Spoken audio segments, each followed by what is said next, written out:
વલ્લભના વાલા વિષ્ણુ, જય જય શ્રી ગોકુલેશ. વૈષ્ણવ, ગઈકાલે સત્સંગમાં આપણે ભક્ત પ્રવર શ્રી સાકાચંદ બાબાના ચરિત્રનું રસપાન થોડું કર્યું, બાકીનું આજે કરીશું. ગઈકાલે સત્સંગમાં બાબા તેમના છેલ્લા દિવસમાં શ્રી એમના મહારાણીજીની આજ્ઞા અનુસાર યાત્રા કરતા કરતા વંદરાવન પહોંચે છે. વંદરાવન પહોંચ્યા પછી શું થાય છે, પછી આગળની યાત્રા કેવી છે, એ બધું વૃત્તાંત શ્રવણ કરતા પહેલા એક કીર્તન શ્રવણ કરીએ. એના શબ્દો છે, નંદ સદન ગુરુ જનકી પીર. નંદ સદન ગુરુ જનકી વીર, નંદ સદન ગુરુ જનકી વીર, નંદ સદન ગુરુ જનકી વીર, નંદ સદન ગુરુ જનકી વીર, કામે મોહન વદનની કે દેખના પાઉં,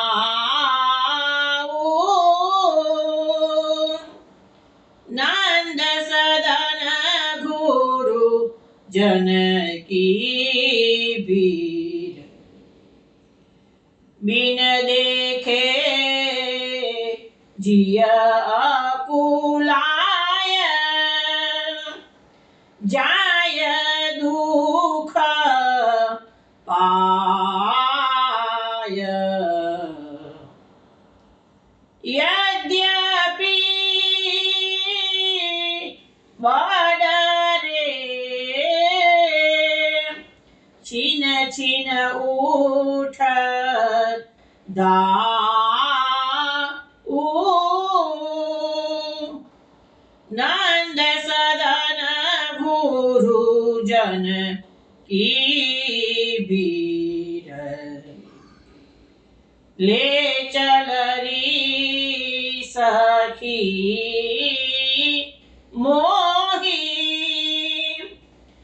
યમુના કે તીર, જहाँ होय बाल वीर, देख जग सिराऊं,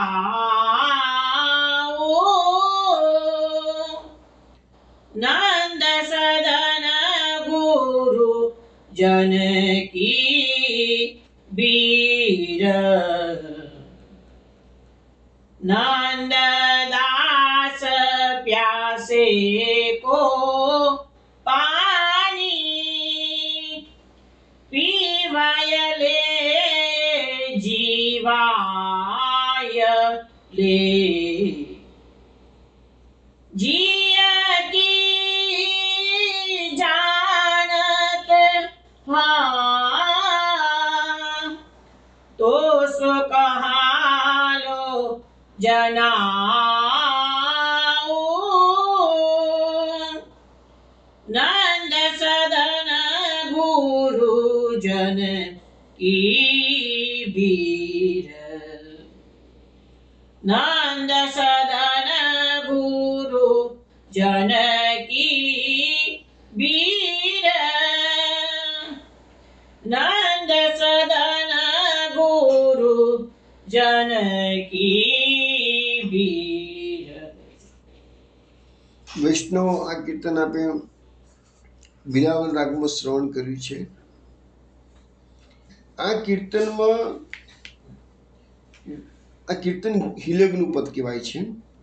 આ કીર્તનમાં નંદાસજી ગોપીની વ્યથાનું વર્ણન કરે છે.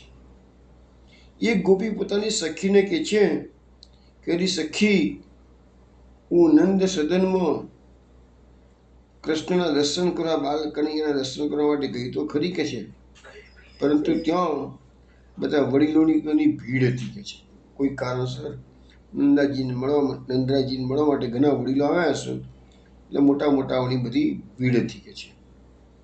એટલે કે છે કે હું એ મોહનનું વદન એવું દેખી શકી જ નહીં કે છે, મને દર્શન ના થયા કે છે. હવે મને દર્શન થતા નથી એટલે કે મારો જીવ અકળાઈ ગયો છે કે છે. હું બહુ દુઃખી થઈ ગયું છું, આકુળ વ્યાકુળ થઈ ગયું છે કે છે.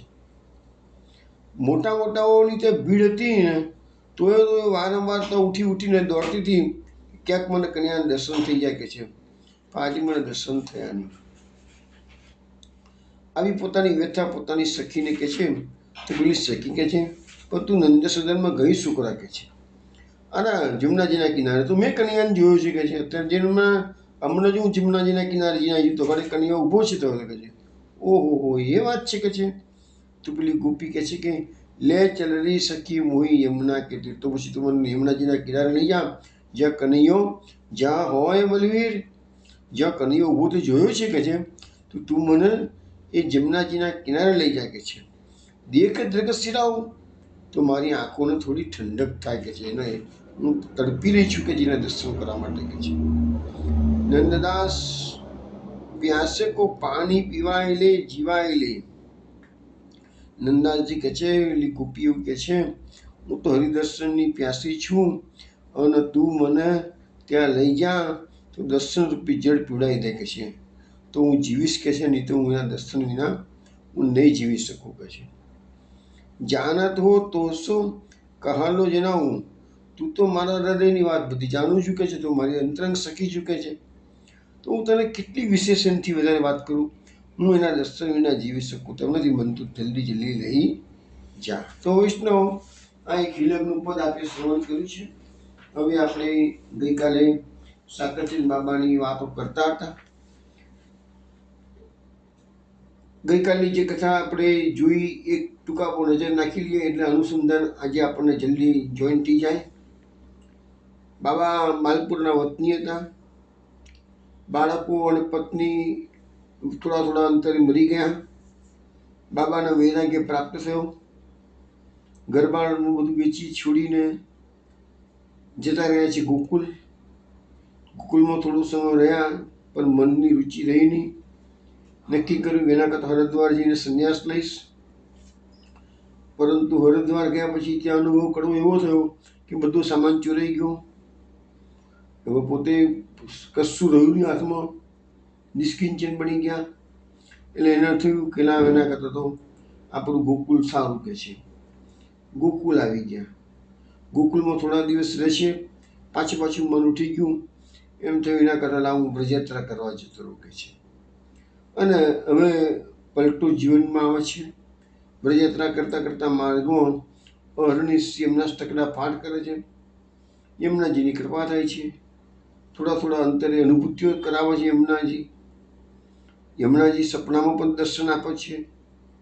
અને એમ કરતાં નજીકમાં ગોકુલનાજી યમુનાજીની નજીક બાબાની ઘણી મોટી કૃપા પ્રાપ્ત કરી શકે છે.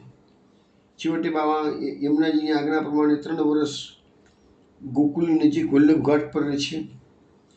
અહીં એક વખત એવું બન્યું કે શ્રી યમુનાજીએ સાક્ષાત દર્શન આપી અને બાબાને ઘણી આજ્ઞાઓ કરી છે. અને એ આજ્ઞા પ્રમાણે બાબાને એક દિવસે પુષ્ટિ માર્ગે સંન્યાસ દીક્ષા યમુનાજી આપે છે. એ વખતે પુષ્ટિ માર્ગે સંન્યાસ દીક્ષા પ્રત્યક્ષ પધારીને આપે છે. 12 વૈષ્ણવ કોટડીની બહાર ઊભા છે. એ બધા આ દર્શન અનુભૂતિ કરી રહ્યા છે. યમુનાજી પોતાના સ્વહસ્તે બાબાને માળાજી પહેરાવે છે, સંન્યાસ દંડ આપે છે. પછી આજ્ઞા કરે છે કે તમે બ્રજની યાત્રા કરો અને ફલાણા દિવસે હું તમને બચ્ચોનો અંગીકાર કરીશ. યમુનાજીની આજ્ઞા પ્રમાણે બાબા થોડા વૈષ્ણવ સાથે નીકળી પડે છે યાત્રા કરવા માટે.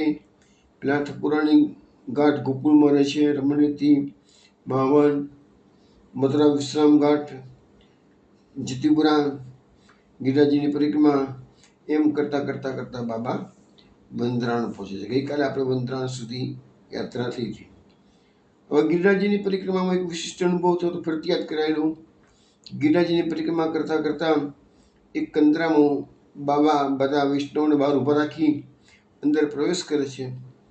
ત્યાં બાબાને કંદરાની અંદર થોડે અંદર ગયા વ્યાપી વૈકુંઠની લીલા સામગ્રીના દર્શન થાય છે, પણ પ્રિયતમના દર્શન થતા નથી. તેથી બાબા રડવા મળે છે. અચાનક સખી અંદરથી બહાર આવે છે અને બાબાને પાછા જવાની આજ્ઞા કરે છે અને કહે છે કે બાબા તું રડના મત, शिमला जी की आज्ञा प्रमाण आज्ञा जैसे हुई है वैसे तेरा गोलोकधाम में वास होने वाला है, मगर अभी नहीं. अभी तेरे को अगर दर्शन होगा प्रिय प्रीतम का तो शरीर तेरा अभी छूट जाएगा, तो अभी वापस चला जा. પછી એમ કરતાં કરતાં બાબા બહાર નીકળે છે અને પછી વંદરાવણ આવે છે. બધા વૈષ્ણવ સાથે વંદરાવણ આવ્યું. ગઈકાલ સુધી આપણે આટલી વાત કરી હતી. આજે મેં તમને અનુસંધાન માટે શોર્ટમાં 1 કલાકની જે કથા હતી 1 શોર્ટમાં રિપીટ કરાવી દીધી. બાબા જીતીપુરાથી પેદલ યાત્રા કરી વંદરાવણ પધારે છે. માર્ગમાં એક રાત્રિ અડિંગામાં વિશ્રામ કર્યો છે. આજે અડિંગામ તમને જે લોકોને ખબર હશે, અડિંગી જે છે એ શાંતનકુંડ અને ગોવર્ધન ગામ બેની વચ્ચે મેઇન રોડ પર જ આવેલું છે. બાબા વંદરાવણમાં આવી અને વંદરાવણમાં લોહી બજાર નામનો વિસ્તાર છે અને લોહી બજારની પાછળ ગોવિંદબાગ નામનો એક વિસ્તાર છે અને ગોવિંદબાગના વિસ્તારમાં એક મારવાડી ધર્મશાળામાં બધાએ મુકામ કર્યું છે. હવે ગોવિંદબાગમાં એ જમાનાની અંદર, એટલે કે આ હું વાત કરું છું ને, એ ઈસવીસન 1965ની સાલ અને સંમત 2020ની આસપાસની વાત છે. ગોવિંદબાગમાં એક ગુજરાતી મૌની બાબા હતા જેનું નામ હતું રાધેશ્યામ મૌની બાબા. જેઓ અમદાવાદના વતની હતા તે રહેતા હતા. તે પછી આ મૌની બાબા રાધેશ્યામ બાબાને મળવા માટે જાય છે. આ રાધેશ્યામ મૌની બાબા એ 1965ની સાલની અંદર 75 વર્ષના લગભગ હતા અને આ બાબા ગુજરાતી વૈષ્ણવ હતા, પુષ્ટિમાર્ગી વૈષ્ણવ હતા અને આ બાબા પૂર્વ અવસ્થામાં, એટલે આ વંદરાવણ વાસ કર્યો પહેલાં બ્રિટિશ ગવર્મેન્ટની કોર્ટમાં ઓક્શન ડિપાર્ટમેન્ટમાં એક ઉચ્ચ અધિકારી તરીકે નોકરી કરેલી કે છે. પણ આપશ્રી નોકરી કરતાં પણ 33 વાર વ્રજ પરિક્રમા, લીલી પરિક્રમા કરી કે છે. પ્રતિ વર્ષે 2 મહિના કપાતે પગારે પણ વલ્લભકુંડની વ્રજયાત્રા જોઈન કરતા અને દર વર્ષે જોડાતા. અને એમની ખાસિયત એ હતી કે મૌની બાબા કેમ કહેતા હતા કે આખી યાત્રા દરમિયાન એ સંપૂર્ણપણે મૌન પાળતા. બીજા બધા નિયમો તો ખરા જ, પગે ચાલવાના ને બધા, પણ એ બીજી ખાસિયત એમની એ હતી કે એમના વક્ષસ્થળ પર એ શ્રી કૃષ્ણનું એક ચિત્ર લટકાવીને ફરતા અને મૌનપૂર્વક યાત્રા કરતા હતા. આમ તો કુલ 33 યાત્રા કરી, પણ એક બનાવ એવો બન્યો કે લગાડ 30 વર્ષ સુધી આ યાત્રા કરી અને પછી વંદરાવણમાં રાધા વલ્લભજીની ગુજરાતી ધર્મશાળાઓ આવીને વિશ્રામ કરતા હતા. યાત્રા કર્યા પછી એ રાત્રિમાં શ્રી રાધેશ્યામ મૌની બાબાને શ્રી કૃષ્ણચંદ્ર ભગવાનના સાક્ષાત દર્શન થયા. તે સમયે શ્રી કૃષ્ણ ભગવાને કહ્યું કે બાબા, તે મને તારા વક્ષસ્થળ પર પધરાવી અને 30 વાર વ્રજની પરિક્રમા કરાવી કે છે, મહારાજ વ્રજ મંડળની ઝાંખી તે કરાવી કે છે, હું તાર પર ઘણો પ્રસન્ન છું કે છે. પણ તે તો બાબા એક ભૂલ તો કરી જ કે છે, મને એકલાને જ વક્ષસ્થળ પર તે રાખ્યો, હું તો પ્રિયા વિના રહેતો નથી કે છે. તો તે આવું કેમ કર્યું? ભગવાન બી ખરા છે. 30 પરિક્રમા કર્યા પછી ભગવાનને ખબર પડે છે એકલા યાત્રા થઈ છે, તો ભગવાન પહેલાં આજ્ઞા કરવી જોઈએ ને. તો પહેલાં ભગવાનની લીલા એટલી બધી અટપટી હોય છે ને આપણે સમજ જ ના પડે. તો પછી કે છે આ આદેશ મળ્યો એટલે પછી રાધેશ્યામ મૌની બાબાએ ત્યાંથી પોતાના વક્ષસ્થ પર શ્રી કૃષ્ણચંદ્રની છબીની પાછળ પછી રાધા મહારાણીની છબી રાખવા લાગ્યા. અને ત્યાર પછી આ રાધેશ્યામ મૌની બાબા લગભગ બીજી 3 પરિક્રમા કરી, એટલે ટોટલી 33 પરિક્રમાઓ મૌની બાબાએ, રાધેશ્યામ બાબાએ કરેલી છે. એટલે અહીંયા બંને મહાત્માનું આ વંદરાવણમાં ગોવિંદબાગ સ્થિત આશ્રમમાં બંનેનું મિલન થાય છે. આ રાધેશ્યામ મૌની બાબાનું ચરિત્ર ક્યારેક ભવિષ્યમાં ઈચ્છા થશે તો લખીશું, પણ એક બે નાના પ્રસંગો હું કહી દઉં કે રાધેશ્યામ મૌની બાબા આખી યાત્રા વ્રજ પરિક્રમા કરતા તો મૌન ધારણ કરતા, એ તો મેં તમને કહ્યું. એક વખત એક બે વખત ભગવાન આવા બધા જીવોને કંઈક ને કંઈક અનુભવ કરાવતા હોય છે. એક વખત લખે છે એમના ચરિત્રમાં કે એક વખત કહે છે હું યાત્રા કરતો હતો અને કોઈ કારણસર સંઘથી છૂટો પડી ગયો કે છે. જે બધો સંઘ જતો હતો છૂટો પડી ગયો કે છે. હવે રસ્તો મને મળતો નહોતો અને મોડીથી પૂછાય નહીં, કારણ કે મૌન લીધેલું હતું, લોકોને પૂછાય એવું હતું નહીં કે છે. એ હું અટવાઈ ગયેલો હતો કે છે. અને ત્યાં જ કહે છે કે 100-200 જેટલા મોકળો અચાનક જ મારા પર આક્રમણ કરવા માટે આવીને ઊભા રહ્યા કે છે. હવે હું બચાવવાની બૂમ પણ ના મારી શકું. હું દોડવા જેવું તો મારા કરતાં મોકળો વધારે સ્પીડમાં દોડી શકે એમ હતા અને કૂદકા મારતા મારતા કે મને બચકો ભરવા આવી જવા હતો કે હું કહે છે ખરેખર એ વખતે ગભરાઈ ગયેલો હતો કે છે. પણ મારું નામ સ્મરણ એક નિયમ હતો કે યાત્રા કરતાં કરતાં મૌન લેવાનું, નામ સ્મરણ ચાલુ, એટલે મારું નામ સ્મરણ તો ચાલુ જ હતું કે છે. અને ત્યાં તો મને ખ્યાલ આવી ગયો કે આજે મને લોહી લુહાણ કરી નાખશે, બધા મોકળા ભેગા થઈ ગયા, આટલું બધું થોડું આવી ગયું છે. તો હવે પણ ત્યાં એક ચમત્કાર થયો. એક 15 વર્ષનો ગોવાળિયો છોકરો મોટી ડાંગ લઈને આવી ગયો અને એણે તરત કીધું બાબા તું ચિંતા મત કર, મેં ભી તેરા પ્રોબ્લેમ સોલ્વ કરી દેતા હું. અને બાબાને કીધું બાબા સાઈડમાં બેસાડી દીધો પેલા ગોવાળિયા બાબાને. પછી એને જોરથી એવી ડાંગ ગુમાવી કે બધા વાંદરાના ટોળું હતું મોકળાનું, એક કઈ જતું કોઈને ખબર ના પડી કે બધા અદૃશ્ય થઈ ગયા. પછી પેલા ગોવાળિયા બાબાને પૂછ્યું બાબા તું પરિક્રમા કરને કા આયા હે? તો એમને ડૂબકી ધોઈને એમ બોલાય તો હતું ને કે મૌન લીધેલું કે હા, એટલે મિસ ડૂબકી ધોઈને કીધું तो बाबा तू गलत रास्ते पे आ गया है, चल मैं तेरे को सही रास्ते पे लगा दूंगा. એમ કે 15 વર્ષના છોકરાએ બાબાનો હાથ પકડ્યો અને 5 જ મિનિટ ચલાયો અને દેખ બાબા સાमने देख क्या दिखता है, तेरा पाला गया है ने, चले जाए સીધા અને ચલો જતો રહ્યો. હવે કોણ આવ્યું તું તો આપણે સમજી શકીએ છીએ કે આવી ભૂમિમાં મદદ કરવા માટે કૃષ્ણ ભગવાન હંમેશા તત્પર હોય છે. આ બાબાનું ચરિત્ર મેં વાંચેલું, એમાં પ્રસંગ હતો. બીજો પણ એક પ્રસંગ એમને લખ્યો છે કે આવી રીતે એક વખત કે છે હું પરિક્રમા કરતો હતો અને ક્યાંક ખાવામાં કોઈ તકલીફ થઈ ગઈ, ગમે તે કારણ હોય, પેટ બગડી ગયું છે, ઉપરા ઉપરી કે ડાયરિયા થઈ ગયા, કે ઝાડા થવા માંડ્યા કે છે. સંઘ જોડે સવારના પર વહેલું નીકળી પરિક્રમા નીકળ્યો કે પણ થોડી વારે મારે ગમે ત્યાં જગા સુધી અને પેટ ચોખ્ખું કરવા જવું જ પડતું હતું કે છે. એક જગ્યા એવું બન્યું કે છે કે સંઘથી હું છૂટો પડી ગયો, પેટ ચોખ્ખું કરવા ગયો તો કોઈ હતું નહીં કે છે. હવે કે છે કે હું તો ગભરાયો કે છે કે આનું આ શું કે છે યાર, પણ બોલવાનું તો છે નહીં, કારણ કે મૌન લીધું છે અને રસ્તો મળતો નથી કે છે. પણ પેટમાં અશક્તિ એટલી બધી આવી ગયેલી પેટના કારણે કે છે કે હું છેટાપાટ બેભાન થઈને પડી ગયો હતો આગળ કે છે. આમાં અમારું રણી કોણ કે છે, પાછા ભગવાનને તો દયા આવી કે પોતાનો ભક્ત છેટાપાટ પડ્યો છે, કોઈ કરનાર છે નહીં, યાત્રીઓ બધા આગળ નીકળી ગયા છે, એકલો પડી ગયો છે. ત્યાં પાછો 15 વર્ષનો પેલો ગોવાળિયો છોકરો હતો ને, એ આવ્યો, બાબાના માથા પર હાથ ફેરવી જળનો છંટકાવ કર્યો. બાબાએ આંખો ખોલી, પૂછ્યું બાબા ક્યાં હોતા હે તેરે કો? એટલે બાબાએ ઓગળી કરીને પેટ બતાવ્યું કે પેટનો પ્રોબ્લેમ થયો છે કે છે. બાબા અભી ઠહેર, મેં તેરા ઇલાજ કરતા હું. ગોવાળિયો 1 મિનિટમાં જ કોઈક જગ્યાએ ગયો અને એટલામાં તાલડી ભરી અને બહુ સરસ ગાયનું મજાનું દૂધ લઈ આવ્યો. चल बाबा ये दूध पी ले, तेरा पेट चुक्का हो, तेरा पेट साफ हो जाएगा, गड़बड़ तेरी दूर छू जाएगी. ફટાફટ કે છે બધું દૂધ પીડાવી લીધું મને કે છે. એ બાબા લખે છે એમના ચરિત્રમાં. અને પછી કહે છે કે ચલ બાબા તેરે કો મેં પાલ પે પહોંચાતા હું. હાથ પકડી અને મને 5 મિનિટ ચલાવ્યો અને કે દેખ સામને તેરા પાલ. પેલાના જેવો જ અનુભવ છે, થોડોક જુદો અનુભવ છે.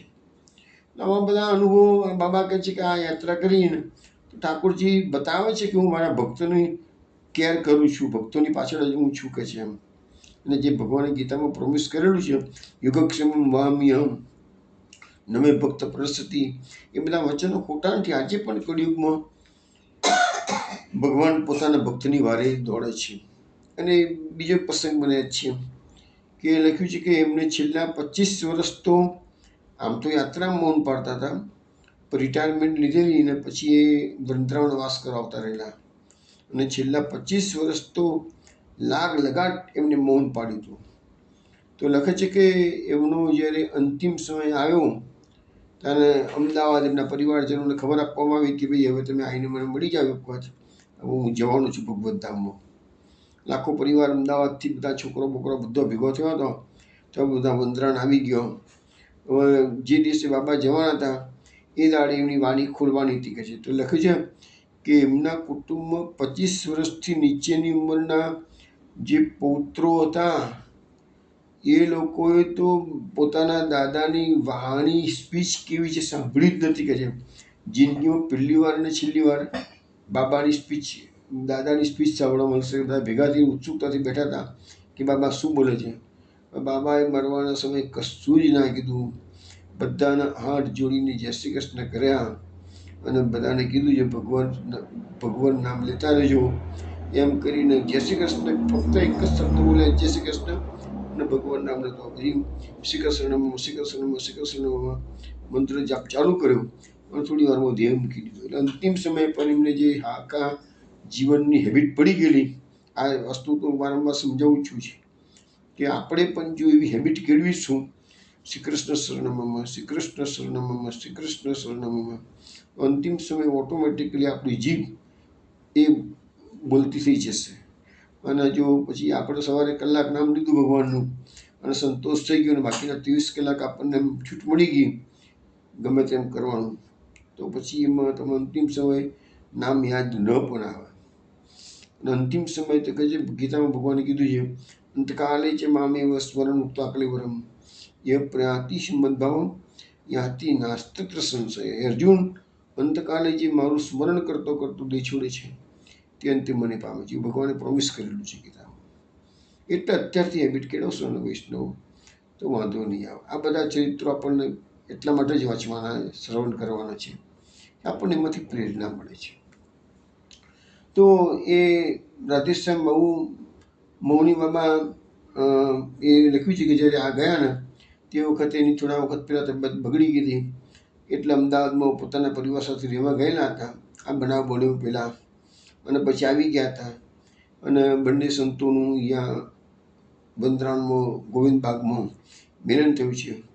બંને 1 કલાક સુધી ભગવત ચર્ચા કરી છે. પછી આપણા બાબાજી જેની વાત આપણે કરી રહ્યા સાકરચંદ બાબા, એ વંદરાણમાં બંસીવટ પર પધારે છે. બંસીવટ આગળ શ્રી યમુનાજીના તીર પર પ્રબુદ્ધ બ્રહ્મચારી મહારાજનો આશ્રમ છે. અહીંયા આશ્રમમાં હું જઈ આવ્યો છું. આજે પણ પ્રબુદ્ધ બ્રહ્મચારી મહારાજનો આશ્રમ છે. પ્રબુદ્ધ બ્રહ્મચારી મહારાજના દર્શન મેં કરેલા છે. 1988 સાલમાં મેં પરિક્રમા કરવા ગયા હતા ત્યારે મારા પાલ પર મથેશ્વરજી મહારાજશ્રીના અધ્યક્ષતામાં પરિક્રમા હતી. અને પાલ પર પ્રબુદ્ધ બ્રહ્મચારી અને વૈરાગી બાબા, આ બે મહાન સંતો એ વખતે વંદરાણમાં હતા. અત્યારે તો પ્રબુદ્ધ બ્રહ્મચારી પણ નથી અને વૈરાગી બાબા પણ નથી. અને બંને સંતોને પાલ પર મથુરજી બાબાએ પ્રવચન આપવા માટે બોલાવેલા હતા. એ વખતે મેં દર્શન કરેલા. અને વૈરાગી બાબાનો તો મેં અનેક સત્સંગ એટેન્ડ કરેલો અમદાવાદમાં. તો એ પ્રબુદ્ધ બ્રહ્મચારીનો આશ્રમ પણ ત્યાં છે. અને બાબા યમુનાજીના કિનારે એક વટવૃક્ષની જોડે એક ચબૂતરું, અને ચબૂતરા પર બાબાએ મુકામ કરેલો. આ ચબૂતરા પર શ્રી યમુનાજીના તટ પર 3 દિવસ સુધી બાબાએ યમુનાજીની જે પ્રમાણે આજ્ઞા હતી એ પ્રમાણે બાબાને લેવું હતું. યમુનાજીએ આજ્ઞા કરેલી કે બંસીવટ આગળ 3 દિવસ દૂરે છે અને બાબા 3 દિવસ મુકામ કર્યો.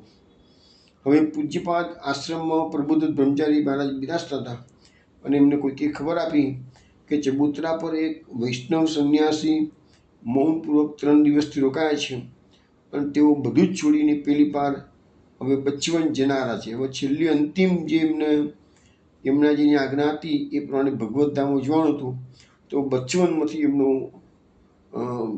પ્રવેશ થવાનો હતો. જે લોકો યાત્રા કરી છે એને ખબર હશે જ કે નંદગામથી બરસાનાની વચ્ચે 5, 7 થી 10 આ 7-8 મુકામ તો લગભગ થતા હોય છે. હવે ક્યારેક મહારાજથી ઉતાવળ કરીને 5 મુકામ પર કરી નાખે છે, પણ 7-8 મુકામ થતા હોય છે. એમાં જે નંદગામથી શરૂ કરું યાત્રા વંદરાવ સુધીના બધા એક એક દિવસના મુકામ હોય છે. એમાં છેલ્લું મુકામ બચ્ચવનનો હોય છે અને બચ્ચવનથી યાત્રા નાવમાં સામે કિનારે 4 વન આવેલા છે: શ્યામવન, ભાંડીરવન, માટવન અને બેલવન. અને એ ચારે વનોની યાત્રા કરી અને પછી મંદરાણ પહોંચે છે. એટલે યમુનાજી મહારાણીજીએ એવી આજ્ઞા કરેલી કે બંસીવટ પર 3 દિવસ રોકાવાનું અને પછી તારે સામે કિનારે જવાનું અને બચ્ચવન પહોંચવાનું. જે દિવસ નક્કી કરેલો હતો એ દિવસ પહેલાં બચ્ચવન પહોંચવું જરૂરી હતું કે છે. પ્રબુદ્ધ બ્રહ્મચારીને ખબર પડી ગઈ કે પેલા વૈષ્ણવ સંન્યાસી 3 દિવસ રોકાય છે અને બચ્ચવન જનારા છે. એ સાંભળતા જ પ્રબુદ્ધ બ્રહ્મચારી મહારાજ પોતાના આશ્રમથી નીકળીને ચબૂતરા પર આવ્યા છે. મૌની બાબાને મળે છે. બંને સંતો પ્રેમથી મળ્યા, ચર્ચા કરવા લાગ્યા. મૌની બાબાનો અભિપ્રાય પૂછ્યો એટલે બ્રહ્મચારી મહારાજે આગ્રહપૂર્વક કહ્યું, એ મહારાજ આપ ક્યાંય જશો નહીં કે છે. આ યમુનાજીના પેલે પાર મારું એક વિશાળ ક્ષેત્રમાં ગોલોકધામ નામની મેં જગ્યા બનાવી છે કે છે. આપ ત્યાં સુખેથી જેટલો સમય રહ્યો ત્યાં સુખેથી રહો કે છે. ત્યાં મારો આશ્રમ છે, ત્યાં ગાયો ઘણી જ છે કે છે. માટે આપ ત્યાં નિવાસ કરો. આપને પર્યાપ્ત માત્રામાં ગાયનું દૂધ તથા ફળો ભિક્ષામાં મળી રહેશે. એને બધો પ્રબંધ હું કરી આપું છું કે છે. પરંતુ મૌની બાબાએ વિનયપૂર્વક બ્રહ્મચારી મહારાજના આગ્રહનો અસ્વીકાર કર્યો. તો પણ બ્રહ્મચારી મહારાજે આગ્રહપૂર્વક, બ્રહ્મચારી મહારાજને ખબર નહીં ને આ શ્રી યમુના મહારાજની જે આજ્ઞા કરી એ પ્રમાણે જ આ બાબા કામ કરશે. તમારી વાત અમે ચાલે નહીં એવું નથી. એ બ્રહ્મચારી મહારાજને ખબર નહીં. એટલે બ્રહ્મચારી મહારાજે આગ્રહપૂર્વક કહ્યું, એ મહાત્મા, આપે આ દેહનો ત્યાગ કરવાનો નિશ્ચય કર્યો છે તો આ સંકલ્પને તમે છોડી દો અને સંન્યાસ વ્રત ધર્મનું પાલન કરતા શેષ જીવન ભગવત ભજન કરો. અને પણ મારા આશ્રમમાં તમને કોઈ તકલીફ નહીં પડવા દે કે છે. તો પણ મૌની બાબાએ પોતાનો નિશ્ચય ના બદલ્યો, કારણ કે યમુનાજીની આજ્ઞા હતી. નિશ્ચય બદલવાનો ક્વેશ્ચન આવતો જ નથી. પછી બ્રહ્મચારી મહારાજ ચૂપ થઈ ગયા. મૌની બાબા તો તરત પાવન યમુના મહારાણીની આજ્ઞા પાલનમાં દૃઢ નિશ્ચય હતા. બ્રહ્મચારી મહારાજને આ વાતની ખબર નહીં. બ્રહ્મચારી મહારાજે વધુ આગ્રહ તો ના કર્યો, તો બ્રહ્મચારી મહારાજે એક નમ્ર નિવેદન આગ્રહપૂર્વક એવું કર્યું કે તો પછી આપ યમુના પાર જવું છે તો મારી નૌકામાં બિરાજી મારી આટલી સેવા સ્વીકારો કે છે. તે વાત પછી આ મૌની બાબાએ સહજ સ્વીકારીને બ્રહ્મચારી મહારાજની પોતાની જ નાવ હતી અને એ નાવની અંદર બાબા બિરાજમાન થયા અને સામે કિનારે જવા નીકળે છે. હવે આ બંસીવટની ઘટના છે ને ઈસવીસન 1965 સાલની છે. બંસીવટમાં પુલિનસ્થ વટવૃક્ષની નીચે રહેતા મૌની બાબાનો આજે 3જો દિવસ છે. આ સમયે બાબા પાસે પાત્ર 5 જ વૈષ્ણવ છે. એમાં પેલા ચંદનબેન જે કીધું એ, બીજો આ લેખની જે લેખિકા છે એ, અને અન્ય 3 પુરુષ વૈષ્ણવ. જે 25-26 વૈષ્ણવનો સંઘ હતો એ ધીરે ધીરે, કારણ કે બાબાએ કોઈને કહ્યું નથી કે મારો ક્યારે ગોલોકધામ પ્રવેશ થવાનો છે. એટલે કોઈની ધીરજ ના રહે ને કે, એટલે 5 વૈષ્ણવ એવા હતા, અડીખમ હતા કે ના બાબાની જોડે જ રહેવું છે. એટલે છેક સુધી 5 વૈષ્ણવ એમની સાથે હતા. હવે પ્રબુદ્ધ બ્રહ્મચારીની નૌકા તૈયાર કરવામાં આવી. બાબા એકલા સવાર થઈ ગયા. પેલા 5 વૈષ્ણવ પણ આગ્રહ કર્યો, બાબાને વિનંતી કરી કે અમને તમારી સાથે ચાલવા માટે અમે પણ નામ આવીશું કે છે. મૌની બાબાએ ના કહ્યું, શ્રી યમુના મહારાણીજીની આજ્ઞા છે કે વૈષ્ણવનો સંગ અહીંથી છૂટો પડી જશે. તમે એકલા જ સામે કિનારે આવજો કે છે. મારી પાસે આજ્ઞા નથી યમુનાજીની, એટલે એમને 5 વૈષ્ણવને ના પાડી દીધી કે છે.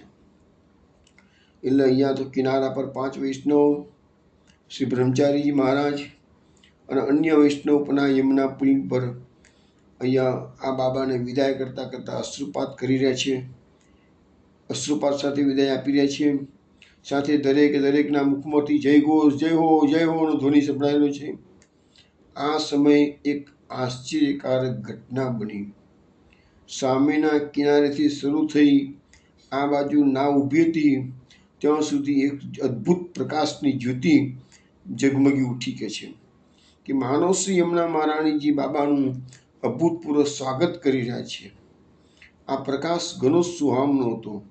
બધાએ દર્શન કર્યા. જે પ્રકાશના બ્રહ્મચારી મહારાજ પાછી વૈષ્ણવ અને બીજા કાંઠા પર વૈષ્ણવ હતા બધાએ જોયું કે યમુનાજી બાબાનું સ્વાગત કરતા દિવ્ય પ્રકાશ ફેલાઈ રહ્યો છે કે છે. હવે બાબાની નૌકાએ પ્રસ્થાન શરૂ કર્યું. ઉપસ્થિત સર્વ વૈષ્ણવના નેત્રોમાંથી અશ્રુ પ્રવાહ વહેવા લાગ્યો. હવે મોટેથી બધાએ જય હો નારા ફરીથી લગાવવા મળ્યા. ધીરે ધીરે નૌકા સામે કિનારે પહોંચી ગઈ. બાબા તો સામેના કિનારા પર ઉતરી ગયા. તે સમયે બાબાનું રોમે રોમ પુલકિત થઈ ગયું હતું. બાબા હર્ષના આવેશમાં હતા. પરમ ભક્ત શ્રી સાકરચંદ બાબા શ્રી અમનાષ્ટકનો પાઠ ઉચ્ચ સ્વરથી બોલતા જઈ રહ્યા હતા. આનંદ મગ્ન થઈ સામે કિનારે જઈને નાચી રહ્યા હતા. અત્યંત આનંદથી રોમાંચિત થતા હતા. બાબાના નેત્રોમાંથી અવિરત અશ્રુધારા ચાલી રહી હતી, જેનાથી શરીર પર ધારણ કરેલી એમની જે ધોતી હતી એ અડધી તો ભીંજી. એટલો બધો અશ્રુ પ્રવાહ નીકળ્યો આનંદનો અતિરેક. તો આનંદના અતિરેકમાં એટલો અશ્રુ પ્રવાહ નીકળ્યો તો અડધી ધોતી ભીંજાઈ ગઈ હતી. શ્રી યમુના મહારાણીજીના શ્રી ચરણોમાં શ્રદ્ધા ભક્તિ અને પોતાના સખા શ્યામ સુંદર નંદલાલ સાથે ગાઢી પ્રીતિથી ભરેલ બાબાની સાચી પ્રીતિથી બાબાની અલૌકિક છટા થઈ ગઈ હતી. આ મહાપ્રેમની અવસ્થાનું દર્શન કરી આ બાજુ ઉભેલા સર્વ વૈષ્ણવ ઉપર પ્રેમની લહેર ઉમડી. બધાની આંખમાંથી નીકળતો અશ્રુ પ્રવાહ અટકતો. અહીંયા બધા વૈષ્ણવો રડી રહ્યા છે, અશ્રુ પ્રવાહ અટકતો નથી. વારંવાર પ્રેમ પૂંજ બાબાની જય હોના પુકાર ઉઠવા લાગ્યા. બાબા સામે કિનારે રહી બધા વૈષ્ણવને પ્રણામ દંડવટ કરતા કરતા ધીરે ધીરે બચવંત તરફ પ્રયાણ કરવા લાગ્યા. તે સમયે એક બીજું આશ્ચર્ય એ જોવા મળ્યું કે બાબા શ્રી યમુનાજીના કિનારે કિનારે ધીમે ધીમે બચવંત તરફ ચાલી રહ્યા છે અને તેમની પાછળ અંતરિક્ષમાંથી જયનાથ જય હો નો ધ્વનિ આવી રહ્યો. મને લાગે છે કે કોને કર્યું છે બતાવતા નથી, પણ સ્વર્ગના દેવો એમને વધાવતા હશે. કારણ કે આપણે ભાગવતમાં આ વસ્તુ વાંચી છે કે જ્યારે પણ કોઈ સારા ઘટનાઓ બને છે તો સ્વર્ગમાંથી દેવો પુષ્પોની અંજલિ આપતા હોય છે, પુષ્પાંજલિ. તો અહીંયા સ્વર્ગના દેવો પણ બાબાનો પ્રવેશ થઈ જતો હોય એટલે જય હોના અંતરિક્ષમાંથી અવાજો આવવા લાગ્યા. બધાએ સાંભળ્યા આ ધ્વનિ. આ બાજુના કિનારા પર ઉભા રહેલા વૈષ્ણવે સાંભળ્યો. તે ધ્વનિ સાંભળતા જ વૈષ્ણવના આનંદનો પાર રહ્યો નહીં. લેખિકા બહેન જે કહે છે તેનું શું વર્ણન કરું, તે મુખથી વર્ણન કરી શકાય તેમ નથી. તે સમયે જે બન્યું તે તો અમારું હૃદય જાણે છે. કિનારે કિનારે બાબા વચવંત તરફ જઈ રહ્યા છે. જ્યાં સુધી બાબા આ કિનારે ઉભેલા વૈષ્ણવને દર્શન થતા રહ્યા ત્યાં સુધી સર્વ વૈષ્ણવ ચિત્રની માફક નિર્નિમેષ દીખતા જ રહ્યા. દૂર જવાના કારણે જ્યાં બાબાના દર્શન બંધ થયા ત્યારે જ બધા વૈષ્ણવો બંસીવટ પાછા આવી ગયા. દરેક વૈષ્ણવો મનમાં બાબાના સ્વરૂપનું સ્મરણ કરતા કરતા રડી રહ્યા હતા. અને આ વિયોગ બધા વૈષ્ણવો સહન કરી શકતા હતા નહીં, છતાં બધા વૈષ્ણવો પોતપોતાના સ્થાને ગયા. બાબાએ બંસીવત પર 3 દિવસ 3 રાત્રિ નિવાસ કર્યો હતો. ચોથા દિવસે પ્રસ્થાન કરતા પહેલા એક વ્રજવાસી વૈષ્ણવ પાસેથી થોડું દૂધ અને થોડા ફળ ભિક્ષામાં ગ્રહણ કર્યા હતા. ભિક્ષા કર્યા બાદ બાબાએ ભિક્ષા પાત્રને તે જ સમયે શ્રી યમુનાજીમાં વહાવી દીધું હતું. કારણ કે યમુનાજીની આજ્ઞા એવી હતી કે વૃંદાવન તમે છોડશો પછી 7 દિવસમાં તમારે બચવન પહોંચવાનું અને બચવનમાં તમારો લીલામાં પ્રવેશ થશે. ત્યાં સુધી મૌન બી પાડવાનું અને 7 દિવસ કશું ગ્રહણ અનાજ પાણી ફ્રૂટ દૂધ કશું ગ્રહણ કરવાનું નહીં. એટલે ભિક્ષા પાત્ર હતું એમને જળમાં વહાવી દીધું. તે સમયે ભિક્ષાનો, જલનો, દૂધનો, ફ્રૂટનો ત્યાગ કર્યો. શ્રી યમુના મહારાણીની આજ્ઞા હતી કે વૃંદાવનથી બચવન તમારે પેદલ ચાલવાનું અને એ પણ 7 દિવસે કિનારે કિનારે ચાલવાનું 7 દિવસ સુધી. અને એવી રીતે ચાલવાનું ધીરે ધીરે. 7મા દિવસે તમે બચવન પહોંચો અને જ્યાં ગાળે રાત્રિ પડે તો તટ પર જ રાત્રિ મુકામ કરવાનો. આવી બધી યમુનાજીએ આજ્ઞાઓ આપી હતી. એટલે જો શરીર જવાનું છે, સદેહ જવાનું છે, એટલે એમને સંપૂર્ણપણે ચોખ્ખું કરવા માટે યમુનાજીએ છેલ્લા 7 દિવસના એમને નકોરડા, જળ પણ નહીં, દૂધ પણ નહીં, ફ્રૂટ નહીં, અન્ન તો ઘણા વખતે છૂટી જ ગયું હતું એમનું. પાંચેય વૈષ્ણવોએ બાબાને પહેલેથી વિનંતી કરી કે બાબા, ભલે અમોને તમારી સાથે ચાલવાની આજ્ઞા તમે ના આપો, પણ અમને કમસે કમ 7 દિવસમાં એકવાર અમે તમારા મુકામના સ્થળે આવીને તમારા દર્શન કરીશું, એટલી તો અમને રજા આપો કે છે. આ વાત બાબાએ સ્વીકારી હતી કે દિવસમાં એકવાર હું જ્યાં મુકામ કરું ત્યાં તમારે આવીને વાત કશી કરવાની નહીં, દર્શન કરી અને જતા રહેવાનું કે છે. તો આવી રીતે વૈષ્ણવ રોજ સામે કિનારે જાય અને બાબા જ્યાં મુકામ કરતા હોય ત્યાં દર્શન કરી, દંડવટ કરી, માથું ટેકવી અને પાછા આવી લેતા હતા. તો આવી રીતે એમનો અલભ્ય લાભ 7 દિવસ પ્રાપ્ત થયો. આ વૈષ્ણવ પર બાબાનો પરમ અનુગ્રહ હતો. હવે એમ કરતાં કરતાં 7મો દિવસ આવ્યો, બચ્ચવણ આવી ગયું. બધા વૈષ્ણવો સૂતા બાબાએ જ્યાં મુકામ કર્યો હતો ત્યાં ગાડે આવ્યા. પ્રાતઃ અને સાયં બંને સમય બાબાની પાસે પહોંચી બાબાના અલભ્ય દર્શનનો લાભ પ્રાપ્ત કર્યો. 7મા દિવસે પાંચેય વૈષ્ણવો રાત્રિના 3 વાગે બચ્ચવન યમુનાજીના કિનારે પહોંચી ગયા. બધાની પાસે રોશની માટે ટોર્ચ રાખી હતી.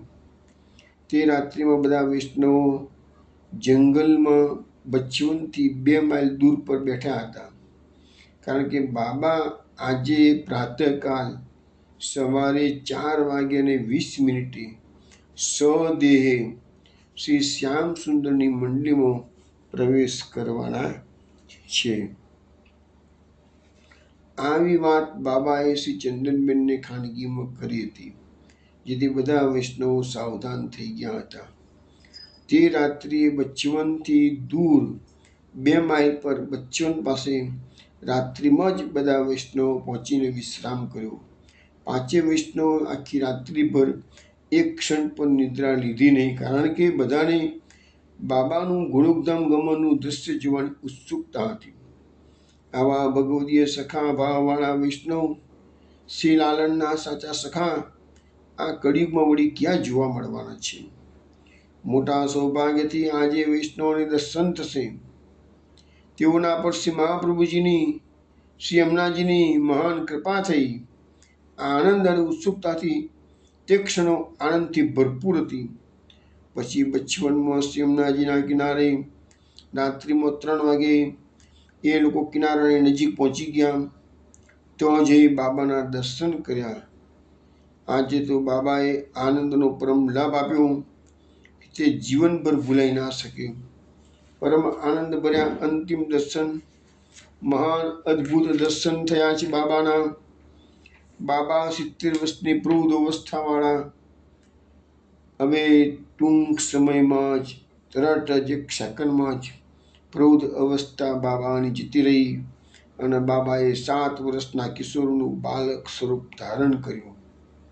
સાક્ષાત મધુમંગલના જેવો બાબાનો દેહ દીદીપ્યમાન થઈ ગયો. યમુનાજીના નિકટ ઉભા રહી બાબા નૃત્ય કરવા લાગ્યા. કિલકારી મારી હસી રહ્યા હતા. પોતાના પ્યારા સખા નંદલાલને મળવા હર્ષથી ભરપૂર હતા. ત્યાં રાત્રિના 4:20 બરાબર થઈ બાબા નૃત્ય કરતા કરતા અચાનક જ અંતર્ધાન થઈ ગયા.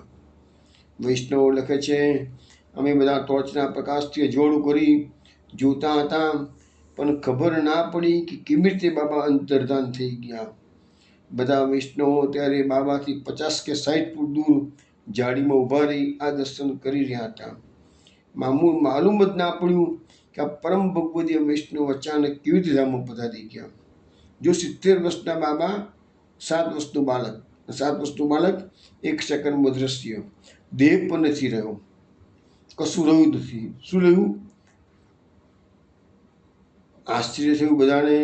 બધા વૈષ્ણવ તો દોડીને ગયા જ્યાં બાબા અંતિમ સમયે નૃત્ય કરતા કરતા અંતર્ધાન થઈ ગયા. ગોલોકધામની સખા મંડળીમાં પ્રવેશ કરી ગયા. તે સ્થાન પર જઈને જોયું તો બાબાના બંને ચરણ ચિહ્નો શ્રી યમુનાજી રેતીમાં મંડી હતા.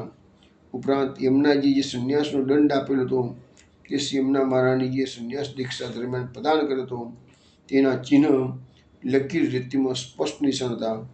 આ બે ચિહ્નો સિવાય બાબાની કોઈ ચીજ વસ્તુ કે ચિહ્ન દેખવા ના મળે. એટલે એ દંડ પણ જતો રહ્યો.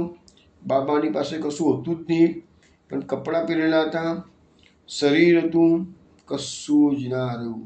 ખાલી રેતીની અંદર ચિહ્નો રહ્યા, જે બે ચરણ દંડનો એટલા ચિહ્નો રહ્યા. એ ચિહ્નોવાળી રેતી બધાએ લઈ કપડામાં બાંધી મસ્તકે લગાવી. તે ચરણ ચિહ્નો પર બધાએ ખૂબ ખૂબ દંડવત પ્રણામ કર્યા. અશ્રુધારા તો રોકાતી હતી જ નહીં. તે સમયની આ લેખિકા બેન કહે છે, તે સમયની અમારી સ્થિતિનું વર્ણન થઈ શકે તેમ નથી. મહા આનંદ, પરમાનંદ, જય હો ચાકરચંદ બાબા, મહાન તપસ્વી, વૈષ્ણવ મહાભગવદીય મહાપુરુષ શ્રી બાબા તો સદે અંતર્ધાન થઈને સખા જ્યાં ધેનું ચરાવે છે તે ગોલોકધામ પહોંચી ગયા. શ્રી મનમાં પ્રભુજી કી જય, શ્રી યમુના મહારાણીજી કી જય, શ્રી નંદલાલ પ્યારે સખા અને તેમના બધા સખાઓની જય જય. આમ ઉચ્ચ સ્વરથી જય જયકાર કરતા કરતા બધા વૈષ્ણવો સવારે લગભગ 6 વાગે બંસીવટ આવી ગયા. હવે ચૈત્ર કૃષ્ણ એકાદશીના સવારે 4 વાગે આ દિવસ હતો ચૈત્ર કૃષ્ણ એકાદશી, ચૈત્રવદ 11 સવારે 4 વાગ્યા અને 20 મિનિટે ને સાલ હતી ઈસવીસન 1965.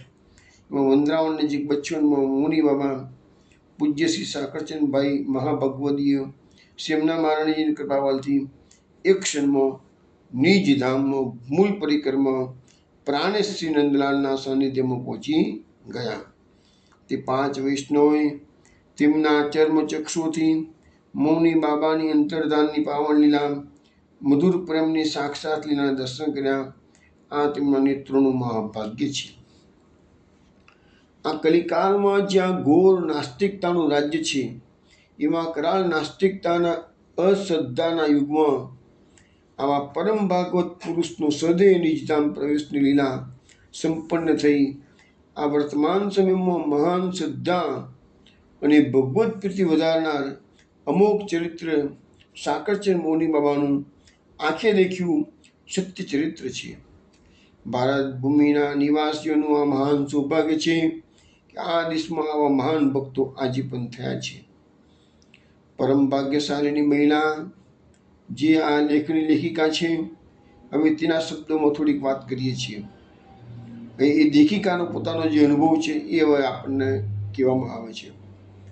શ્રી સાકરચંદ બાબા જ્યારે વંદરાવનમાં પધાર્યા ત્યારે 4 સંપ્રદાયના આશ્રમમાં પધાર્યા હતા અને 3 કલાક સુધી કીર્તન થયું હતું. એ વખતે પરમ શ્રદ્ધેય મહંત શ્રી રામદાસજી શાસ્ત્રીજીએ આશ્રમવાસી સહિત કીર્તનમાં સંમિલિત થઈ આનંદ લાભ પ્રાપ્ત કર્યો હતો. તે દિવસે આ લેખિકા બેન કે એ દિવસે હું તો અપંગ હતી, મારાથી ઉઠાઈ શકાય એમ હતું નહીં કે છે. બાબાએ એ વખતે મને હાથ પકડી ઊભી કરી કે તરત જ મારું લૂલા પણ લકવો મટી ગયો. ત્યારે ઊભી થઈ અને હું પણ બાબા સાથે નૃત્ય કરવા લાગી. ત્યારથી બાબા સાથે રહી અને આ ચમત્કાર જ્યારે થયો મારું લૂલા પણ મટાડ્યું બાબાએ મારા સ્પર્શ માત્રથી કે છે. ત્યારે બધાએ પ્રત્યક્ષ જોયું છે કે છે. બધા તેમની મૌની બાબાની પહેચાનતા હતા. શ્રી મૌની બાબાની જય હો જય હો. જેઓએ પોતાના ચર્મ ચક્ષુઓથી આ પ્રત્યક્ષ દર્શન લીલાધામ પ્રવેશના કર્યા છે, તેમાંની એક હું ધિક્કારને પાત્ર છું કે જે આમાં સાચો પ્રેમ જોઈને પણ દેહના મોહને લઈને પ્રભુ દર્શન વિના જીવી રહી છું. મને ધિક્કાર છે, ધિક્કાર છે. હું તો બાબાને ગુમાવી ચૂકી છું, છતાંય ખાનપાન કરીને શુષ્ક જીવન વ્યતીત કરી રહી છું. નશ્વર દેહને પોષી રહી છું. શું કરું? આ પાપી પ્રાણ નીકળતા નથી. આ ભક્ત મહિલા આવું કહીને રોઈને દિવસો પસાર કરી રહી છે. પ્રેમની મૂર્તિ સમાન છે, અનન્ય વાત્સલ્ય રસની મૂર્તિ. 84 વિષ્ણુની વાર્તાને વાંચવાથી સાંભળવાથી આનંદ આવતો, ઉપરાંત પ્રેમ તરંગો ઉપડતી. તો આ બાબાની એક સત્ય શક્ય રસનું જ્વલંત ઉદાહરણ અને આંખો દેખી આ લીલા પરમ સખાની લીલા છે. આમો સાંભળવાથી આનંદની કોઈ સીમા નહીં આવે. નંદલાલની નિજ સખા મંડળીમાં વિખુટા પડેલા વૈષ્ણવ સખા બાબા હતા. બચપનમાં ગાયો ચરાવવા સખા નંદલાલને જઈને મળ્યા છે. આ મહાનુભાવ મૌની બાબા નંદલાલના સખા હતા. તેમનું જીવન ચરિત્ર વાંચીને અમોને પણ ત્યાગ અને પ્રેમના માર્ગ પર ચાલવું યોગ્ય છે. આ ચરિત્ર વાંચી સાંભળી હવે બેસી રહેવાનું ઉચિત નથી, પરંતુ આ ચરિત્ર વારંવાર મનન કરી આ રીતે ત્યાગપૂર્વક કઠિન પ્રેમ સાધના કરવી એ જ જીવ માટે કલ્યાણકારી છે. આ દેહ તો એક દિવસ આપણો સાથ છોડીને પડનાર છે. પરિવાર તથા સંપત્તિ ગમે તેટલા વાલા પણ હોય, એક દિવસ બધું છોડવાનું છે. તો પછી આપણે સૌએ આ નાશવંત સંસારથી મોં ફેરવી લઈ આપણા પ્રાણ પ્યારા શ્યામ સુંદર નંદલાલમાં પ્રેમ કરીને જીવવું વધારે ઉચિત છે. તે જ કલ્યાણકારી છે. કલ્યાણ વસ્તુ. હવે વૈષ્ણવ અહીંયા આપણને બતાવવામાં આવે છે કે આપણું આ જે સંસારની અંદર જે આસક્તિઓ છે એનું જે બંધન છે એ જ આપણને બધાને અંતિમ સમય ખૂબ નડે છે. તો મેં એમનો ગયા રવિવારે જ કેટલાક ભાગવતના શ્લોકો સમજવા જેવા શ્લોકો મોકલ્યા હતા. એમાં એક શ્લોક લખ્યો તો સમજાવું છું ફરીથી તમને. 6 નંબરનો શ્લોક મેં તમે ગયા રવિવારે જે મારું PDF મોકલી છે 2 પાનાની સત્સંગ પત્રાવલી ગ્રુપ પર, એમાં 6 નંબરનો શ્લોક જોજો. એમાં મેં આ થિયરી આપી છે. દશમ સ્કંદ 87મો અધ્યાય વેદસ્તુતિનો શ્લોક છે.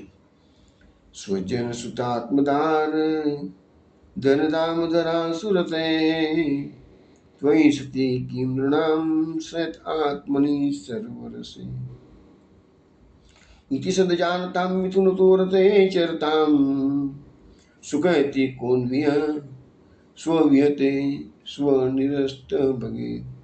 દશમ સ્કંદ 87મો અધ્યાય 34મા નંબરનો આ શ્લોક છે. વેદસ્તુતિના 28 શ્લોકો છે. મહાપુરુષે 28 શ્લોકોની 28 કારિકાઓ લખી છે. અને આની જે કારિકા મહાપુરુષે લખી છે કઈ છે? પુત્રાદિન સંપરિત્યજ્ય કૃષ્ણ સેવ્યો નતૈસહ તત્સુખમ ભગવાન દાતા તે તુ ક્લિષ્ટેતિ દુઃખદઃ. આ મહાપુરુષની કારિકા.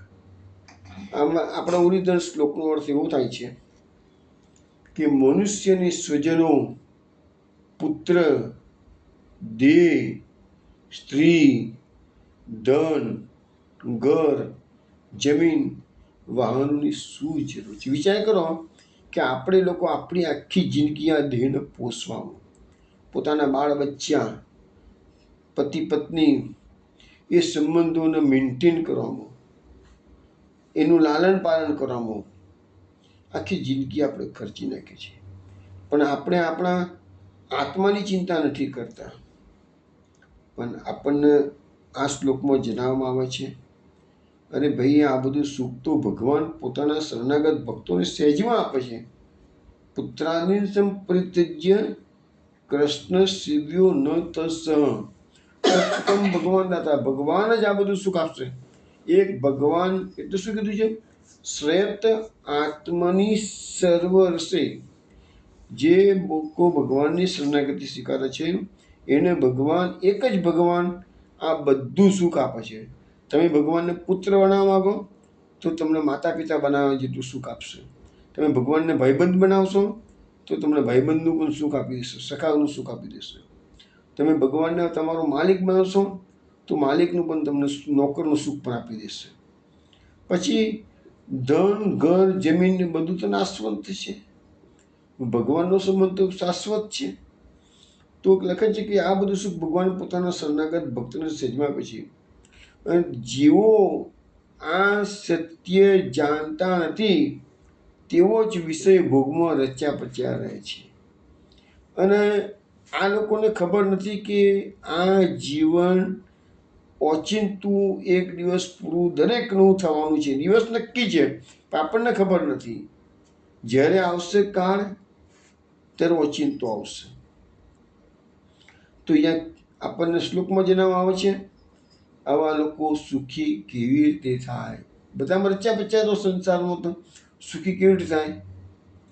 તેઓ પોતે જ પોતાનું ભાગ્ય દૂર કરી પોતાનો નાશ કરે છે. કારણ કે કલિકાળમાં વ્યાસજી પણ કહે છે કે કલિકાળ કેવો છે? આ કલિકાળમાં લોકો મંદ ભાગ્ય અને મંદ બુદ્ધિ કીધું છે. તો આ કાળ જે છે એ કોઈને છોડતો નથી. કોઈ ગમે તેટલી તપસ્યા કરે છે પણ કાળ તો એક દાડો એનું ભક્ષણ કરી જવાનો જ છે. અને એ કાળ માટેના પાછા અમે 2 શ્લોકો 4 નંબર અને 5 નંબરના શ્લોકો આ રવિવારની બે પાનાની PDF મોકલી છે, એમાં તમે જોઈ લેજો. એમાં બે કાળના શ્લોકોમાં એ જ લખ્યું છે કે જેવી રીતે ભૂખો થયેલો સર્પ ઉંદરનો કોડિયો કરી જાય છે, એવી રીતે કાળ રૂપી ભગવાન ઓચિંતા આવે છે અને જીવાત્માના જીવનનો અંત લાવી દે છે. ખબર ના પડે. એવા ઘણા કિસ્સા તમે લોકો પેપરમાં વાંચતા હશો, સમાજમાં બનતા હશે, જોતા હશો. પેલું કે અમારે એક બનાવ બન્યો તેવો, કાકા હું 10 મિનિટમાં આવું છું, તમે બેસો ને, હું આવું છું 10 મિનિટમાં જ.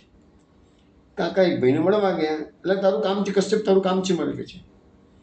પણ કાકા હું હમણાં આવું છું, 5 મિનિટ બેસો ને કહે છે. 5 મિનિટમાં તો સમાચાર આપ્યા કે મેં રોડ ઉપર કશ્યપ સ્કૂટર લઈને ગયો ભત્રીજો અને એક્સિડન્ટ મરી ગયો સીધો. 10 મિનિટમાં તો સમાચાર એવા આવી ગયા, 5-10 મિનિટમાં જ, કે પેલો ભત્રીજો કહે છે કે કાકા હમણાં 5 મિનિટમાં આવજો, મારે થોડું અર્જન્ટ કામ છે. તો કાળ એનો ત્યાં બોલાવતો છે રસ્તા પર જ, સ્કૂટર લઈને ગયો, એક્સિડન્ટ થયો, કચરા લઈને મરી ગયો. અમારા નજીકમાં રિલેશનમાં વૈષ્ણવ સંબંધમાં જ આ બનાવ બનેલો છે. તો કહેવાનો મતલબ શું છે કે આપણે બધાની આ પ્રકારની પોઝિશન છે. ચલો વૈષ્ણવ સમય છે તો આવી એક સુંદર સ્વધામગમનની ઘટના, એક ઉજ્જૈનની ડોશીની વચ્ચે તમે વાત તો કરી હતી જ, છતાં આજે હું તમને નામ સરનામા સાથે કહું છું, બધી એ ઘટના આપું છું. તમે શાંતિથી સાંભળજો. નાનકડી ઘટના છે, બહુ મોટી ઘટના નથી, થોડો સમય છે તો આપણે કહી લઈએ. ભારત દેશની પ્રાચીન ઐતિહાસિક સાંસ્કૃતિક તથા ધાર્મિક નગરી ઉજ્જૈન એની વાત કરીએ છીએ. આ ઉજ્જૈન નગરી છે વલ્લભ સીમાપુરજીની બેઠક ઉજ્જૈનમાં છે જ, આજે પણ છે. પીપળાનું ઝાડ છે એનો પ્રસંગ બી કહેલું છે. તો વલ્લભ તથા વલ્લભીઓની કૃપા આ બધા વૈષ્ણવ પર આજે પણ તો ઘણી ઉજ્જૈનમાં એવા ઉચ્ચ કક્ષાના ભગવદીઓ રહે છે કે છે. પદ્મા રાવલ, શ્રી કૃષ્ણ ભટ્ટજી, દિનકરદાસ, મુકુંદાસ, માવજી પટેલ, શ્રીમતી બિરજુ, આ બધા જ વૈષ્ણવ, પરમ ભગવદીય વૈષ્ણવ તો ઉજ્જૈનમાં થઈ ગયા કે છે. અને આ ભગવદીય વૈષ્ણવની પરંપરામાં છેલ્લા 100-150 વર્ષમાં ઉજ્જૈનમાં અનેક મહાનુભાવ ભગવદીઓ થયા. અને એમાં પરમ ભગવદીય શ્રી શોભારામ સુગંધી અગ્રગણ્ય એક શોભારામ સુગંધી નામના વૈષ્ણવની વાત અત્યારે આપણે કરી રહ્યા છીએ. આ સુગંધીજી મર્યાદી વૈષ્ણવ હતા, પૂરેપૂરું પાકા મર્યાદ પાડતા હતા. તેમના ઘેર શ્રી ત્રિભંગીલાલજી ઠાકોરજી હજુ પણ બિરાજે છે. આ સુગંધીજીની વલ્લભ સંપ્રદાયના પ્રત્યે અતૂટ નિષ્ઠા હતી અને સેવા ભાવનાની છાપ પરિવારમાં સભ્યો પર પડી. હવે એ શુભારામ સુગંધી એટલા બધા મર્યાદી વૈષ્ણવ હતા, તેમના પુત્ર, પૌત્ર, પ્રપૌત્ર, વહુ, બેટીઓ બધા જ હરિગુરુ વૈષ્ણવ પ્રત્યે શ્રદ્ધાવાન અને સેવાભાવી હતા. એટલે એક પરિવારમાં જો વડીલ વળી ગયેલા હોય તો આખો પરિવાર ધીરે ધીરે પ્રભુ પરાયણ જીવન જીવતો થઈ જાય છે. આ પરિવારના શ્રી મોહનલાલજી સુગંધી, એમાં એક બીજા એમના પરિવારમાં એક મોહનલાલ સુગંધી થઈ ગયા. એને 3 પુત્ર હતા, સર્વશ્રી વલ્લભદાસજી, વિઠ્ઠલદાસજી અને ગિરધરલાલજી સુગંધી. અને આ વિઠ્ઠલદાસ જે વચત પુત્ર હતા, એમના ઘેર 4 પુત્ર અને 4 પુત્રીઓ થઈ. તો આ લખનાર જે આપણને આ પ્રસંગ લખી રહ્યો છે એ લખનારનું નામ છે ભોલાશંકર સુગંધી. અને એ કહે છે કે આ ભોલાશંકર સુગંધી એની માતા છે, એ 8 ભાઈ બહેનોમાં મારી માતા હતી કે છે. અને મારી માતા પરમ ભગવદીય શ્રીમંતી શિવંતાબાઈ હતી કે છે. આ પારિવારિક મોટો પરિવાર હોય, વિષમતાઓ આવતી હોય કે જેમ, તો પણ કે જે ઘણા ધૈર્યપૂર્વક સહન કરતા મારી માતાએ પોતાનું જીવન પ્રભુ સેવામય બનાવી અને પોતાના પિતૃગૃહમાં જ અધિકાંશ જીવન વ્યતીત કર્યું. ગમે તે કારણ શાસ્ત્રીમાં પ્રોબ્લેમ થયો હશે, ગમે તે કારણ હોય, પણ એમ કે મારી માતાનું અધિકાંશ મોટાભાગનું જીવન પિતૃગૃહમાં ગયું છે. મારી માતા જલ્દીથી પ્રાતઃકાળ ઉઠી શ્રી ત્રિભંગીલાલ ઠાકોરજીની સેવામાં પહોંચતી, બપોરે સેવામાંથી બહાર નીકળી અલ્પ માત્રામાં પ્રસાદ લેતી, પછી બાળકો તથા પરિવારના અન્ય સભ્યોને સેવાના આદર્શ સંબંધી શીખ આપીને બપોર પછી સાંજે ફરીથી પાછી અપરસમાં સ્નાન કરતી અને શયન સુધી સેવામાં પહોંચતી. મોડી રાત સુધી બીજા દિવસની સેવાની તૈયારી કરી પછી સેવામાં ઠાકોરજીને શયન કરાવી બહાર નીકળતી. આ મારી માતાનો નિત્યક્રમ. મતલબ કહેવાનો મતલબ એવું કે આખો દિવસ સેવામય મારી માતાનો જતો. મારી માતા બધા પ્રકારની સેવા સામગ્રીની જાણકાર હતી. ઉત્સવ, પર્વ, મહોત્સવની પૂર્વ તૈયારી કરી રાખવામાં ચતુર, અલ્પભાષી, વૈષ્ણવ વ્રજવાસીની સેવા હેતુ આતુર અને સદા ઉત્સુક રહેનાર હતી. સંક્ષેપમાં શ્રી મહાપ્રભુની જે આજ્ઞા છે કૃષ્ણ સેવા સદા કર્યા, એ સિદ્ધાંતને મારી માતાએ જીવનમાં પૂરેપૂરો ઉતારી લીધો હતો. હવે છેલ્લે રોગી અવસ્થા આવી, રૂગ્ણ અવસ્થા, તે વખતે પણ મારી માતાજીએ શરીરથી દેહથી શરીર સેવા થઈ શકે એમ હતી નહીં, તો પણ માનસિક સેવા એની ચાલુ જ હતી કે છે. મારી માતાના પરિવાર પ્રત્યે કોઈ આસક્તિ હતી નહીં, સતત મુખમાં પ્રભુનું નામ હતું કે છે. આપણા સ્નેહ, કરુણા, સદભાવનાની અભિવ્યક્તિ સહેજ સરળ રૂપમાં થઈ જતી. ભગવાનના કથામૃતનું પાન કરનારના મનમાં કેવળ મધુરતા જ હોય છે. હવે આ ભાઈ લખે છે ભોલાશંકર સુગંધી કે મારી માતાના અંતિમ સમયની ઘટના પ્રેરણાદાયી છે, તેથી હું તમને આ વાત કહી રહ્યો છું કે છે. શું લખ્યું છેલ્લો સમયમાં? અહીં ઉજ્જૈનમાં દિનાંક તારીખ 9મી એપ્રિલ અને 1961 રવિવારે મિતિ વૈશાખ સુધી નોમ, સમય સવારે 9 વાગે માતાજીએ ઉજ્જૈનમાં ગોલોકવાસ કર્યો અને તે પછી તારીખ 26 એપ્રિલ 1961નો લખેલો એક પત્ર કાશીથી અમને મળ્યો, જે નીચે મુજબ છે. હવે જે આ કાશીથી કોઈ પત્ર લખ્યો છે, આ લોકોને શું લખ્યું છે? પત્રની તારીખ મારેલી છે 26 એપ્રિલ. માતાજીનો દેહ પડ્યો છે ઉજ્જૈનમાં 9મી એપ્રિલ.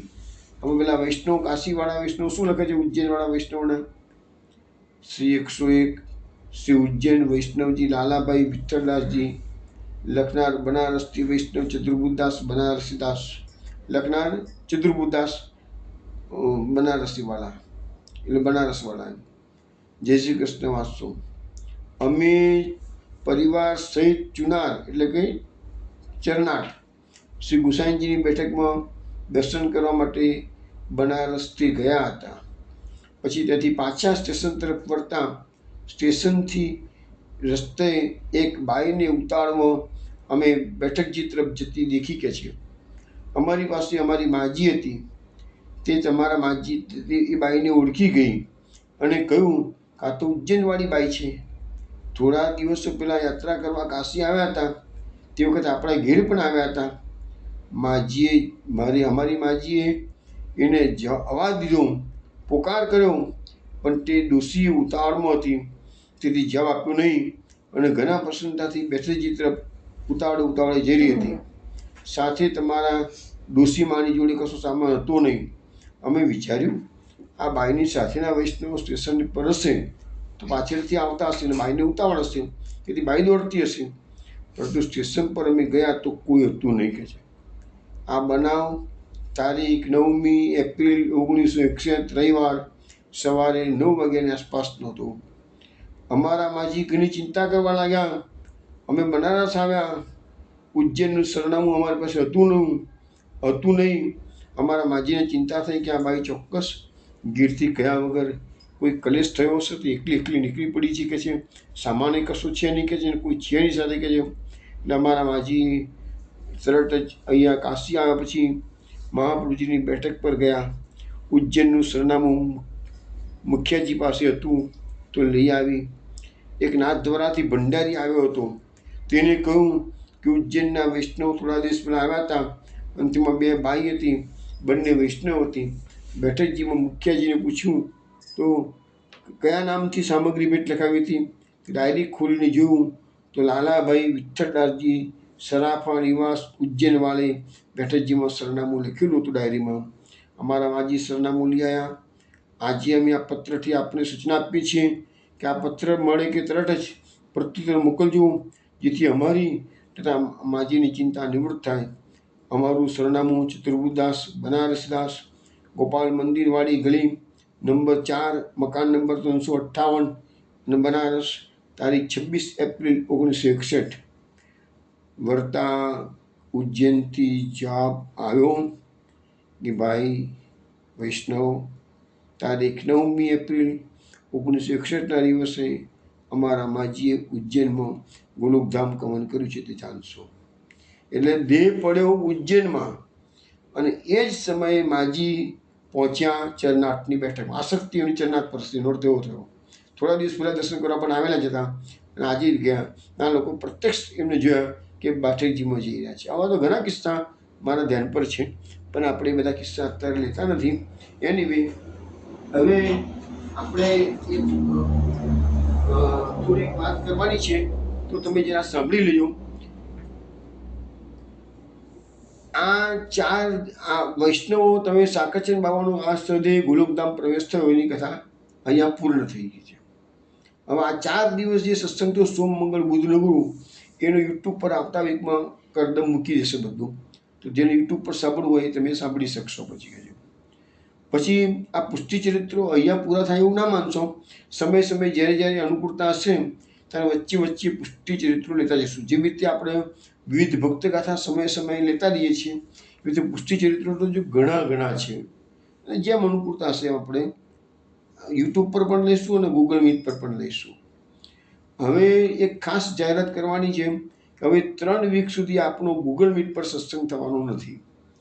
રાત્રે 8 વાગે જે સત્સંગ ચાલે છે એ 3 વીક માટે રજા રહી શકે છે. હવે ગૂગલ મીટ પર આપણે સીધા મળીશું તારીખ 18મી મે, અને એ વખતે અધિક મહિનો શરૂ થઈ ગયો હશે. 17મી મેથી 15મી જૂન સુધી અધિક જેઠ માસ આ વર્ષે છે. તો 18મી મેથી શ્રી ગોકુલેશ પ્રભુનું લીલા ચરિત્ર શ્રવણ કરવાનો મારો ઈચ્છા છે. ભગવાનની ઈચ્છા થશે તો આપણે એ વખતે ગોકુલેશ પ્રભુનું જીવન ચરિત્ર, જેવી રીતે મહાપ્રભુજીનું સંપૂર્ણ ચરિત્ર આપણે શ્રવણ કર્યું, એવી રીતે મહાપ્રભુજી પછી આપણે ગોકુલનાથજીનું સંપૂર્ણ ચરિત્ર આપણે શ્રવણ કરીશું. એ 18મી મે રાત્રે 8 વાગે પાછા આપણે આવી જઈશું. બધાને એ પ્રમાણે મળીશું. આ લીલા ચરિત્ર બહુ અદ્ભુત છે ગોકુલનાથજીનું. એક પ્રસંગો તમે બધાને સાંભળ્યા પણ નહીં હોય એવી પણ કેટલીક બધી વાતો આવશે કે છે. અને આ લીલા ચરિત્ર 2-3 મહિનામાં પૂરું થશે. ત્યાર પછી પુરુષોત્તમ સહસ્ત્રનામનો સત્સંગ આપણો જ્યાંથી અટક્યો છે ત્યાં પાછા આપણે સારું કરીશું. હવે આ 3 વીક દરમિયાન જે ગૂગલ મીટ પર સત્સંગ ભલે થશે નહીં, પણ તમને યુટ્યુબ પર 11 ભાગમાં સીધું જ યુટ્યુબ પર તમને સત્સંગ મળશે, મારો બીજો સત્સંગ. અને એમાં સતી નામની એક ભક્ત સ્ત્રી છે, ભલે મર્યાદા માર્ગે છે પણ બહુ જ અદ્ભુત કથા છે, એટલે મેં લીધી છે. અને ઓલરેડી રેકોર્ડ થઈ ગયેલી જ છે કોરોનાના સમયમાં. એના કુલ 11 ભાગ છે. તમે સાંભળશો તો ખ્યાલ આવશે કે સતીની કથામાં કેટલું આપણને પ્રેરણા મળે છે, પોષણ મળે છે. તો એ કથા તમે લોકો, આધુનિક સ્ત્રી છે, તો 1920માં સતીનો જન્મ થયો હતો, અત્યારે તો ના હોય પણ 1920માં જન્મ થયો હતો. આ બધી વાતો હું તમને કરું છું. એ ભારત આઝાદ થયું 1947માં, એની આસપાસની આ બધી ઘટનાઓ જે એના જીવનમાં નાના મોટા ચઢાવ ઉતાર આવ્યા, એ બધી વાતો 1947ની આસપાસની છે. તો એ કથા તમે વૈષ્ણવ સીધા યુટ્યુબ પર રાત્રે 8 વાગ્યા પહેલાં મૂકાઈ જશે. જે સોમ, મંગળ, બુધ, ગુરુ રાત્રે 8 પહેલાં મુકાશે, એ તમે સાંભળી લેજો. અને સોમથી ગુરુ રાત્રે 8 વાગે સીધા યુટ્યુબ પર સતીની કથા શ્રવણ કરશું. અને હવે આપણે બધાએ એક આશ્રયનું પદ ગાઈને છૂટા પડીએ છીએ. બધાએ આશ્રયનું પદ ગાવાનું છે. દ્રઢઈન ચરણન કેરો ભરોસો, દ્રઢઈન ચરણન કેરો, દ્રઢઈન ચરણન કેરો ભરોસો, દ્રઢઈન ચરણન કેરો. શ્રી વલ્લભ નખ ચંદ્ર છટા બિન સબ જગ માજ અંધેરો ભરોસો. દ્રઢઈન ચરણન કેરો. साधन और नहीं आकली में जासु होत निवेरो. सूर कहाँ कहे द्विविध आधरो. सूर कहाँ कहे द्विविध आंधरो. बिना मोल को चेरो भरोसो. दृढ़ईन चरणन केरो. दृढ़ईन चरणन केरो भरोसो. दृढ़ईन चरणन केरो. श्री वल्लभाधीश की जय. શ્રી ગોકુલનાથ કી કી જય. જય. ચલો વિષ્ણુ 18મી મે બધા ગોકુલનાથજી સાંભળવા માટે હાજર થઈ જજો. જય જય શ્રી ગોકુલેશ.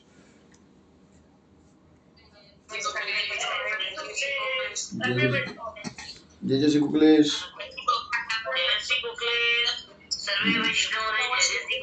જય જય શ્રી ગોકુલેશ. જય જય શ્રી ગોકુલેશ. જય જય શ્રી ગોકુલેશ. જય જય શ્રી ગોકુલેશ.